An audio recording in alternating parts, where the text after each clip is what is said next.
Starting जब war हुआ था तब मैं यहीं पे था। फिर वॉर के बाद जब वॉर स्टार्ट हुआ उसके बाद मैं वापस इंडिया गया था और कुछ महीने रहने के बाद मैं नवंबर में वापस आ गया था यहाँ पे। तो उस समय मैं अपने ग्रुप का इकलौता स्टूडेंट था। तो मुझे बहुत ज़्यादा मौका मिला यहाँ पर क्योंकि मेरा सर्जरी का साइकिल चल रहा था।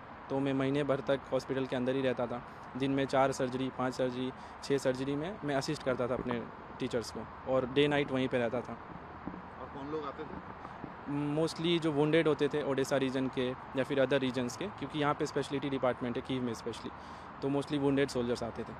किसी को लेप्रोटोमी करना होता था या किसी के सीवियर इन्फेक्शन है तो वो लोग आते थे स्पेशली। तो इन कामों में चैलेंजेस आपको नज़र नहीं आई? बिल्कुल आती थी चैलेंजेस बिकॉज उस समय 2022 में तो बहुत ज़्यादा एयर अलर्ट्स रहते थे और डेली बेसिस पे अटैक्स भी बहुत ज़्यादा होते थे। तो स्पेशली मैं भी हॉस्पिटल्स में इसलिए रहता था क्योंकि वहाँ सेफ़ था, वहाँ बंकर पहले से थे और अंडरग्राउंड मोस्टली जो डॉक्टर्स का रूम है तो वो अंडरग्राउंड था।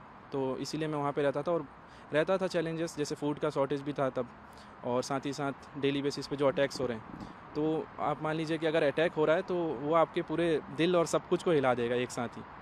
ठीक है, जैसे दिन में 4 बार 5 बार वो हम लाइव देखते थे। जो चीज़ें हम सोच भी नहीं सकते वो हम लाइव देखते थे सामने हमारे। जैसे रॉकेट्स आ रहे हैं, बैलिस्टिक मिसाइल या फिर शहीद ड्रोन आ रहे हैं तो हमारे सामने फूटते थे। रात को भी हम लोग सही से सो नहीं पाते थे कि कब अटैक हो जाए। तो ये बहुत चैलेंजिंग फेज़ था हमारे लिए। उसी के बीच में फिर पढ़ाई भी करना और घर वालों का भी स्ट्रेस रहता था कि कल को कुछ बच्चे को हो जाए।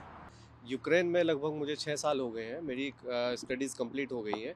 अब मैं आगे प्रैक्टिस कर रहा हूँ, ठीक है। तो प्रैक्टिस के साथ साथ यहाँ पे स्पेशली जो हम लोगों को चीज़ें देखने को मिलती है वो देखने को मिलती है कि यहाँ पे जितने भी स्टूडेंट्स हैं वो मोस्ट प्रोबेबली आपको मिलेंगे स्पेशली जो टीथ के डेंटिस्ट जो होते हैं, ठीक है।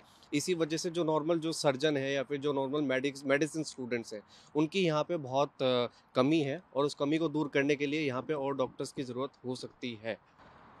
तो आपको लगता है कि एक कम्युनिटी को एड्रेस करना इस वक्त जब देश जंग में है वो चैलेंजेस बड़ा हो जाता है?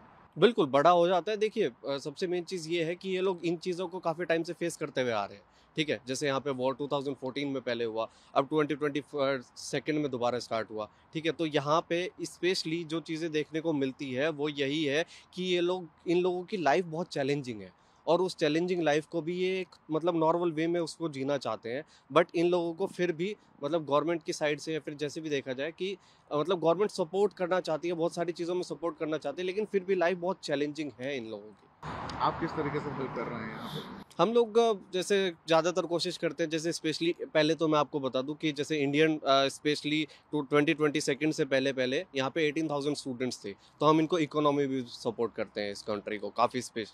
और फिर उसके बाद में हम लोग कोशिश करते हैं कि लोकल्स में मान लीजिए लोकल्स में कोई भी इंसान हमें अगर मिलता है तो उसकी ज़्यादा से ज़्यादा हेल्प कर सकें। जैसे मेरा जो प्रोफेशन है वो डॉक्टर है, तो हम लोग चाहते हैं कि उनको एटलीस्ट उनको एक ऐसी नॉलेज दे सके कि वो अपना ट्रीटमेंट खुद से भी कर सके।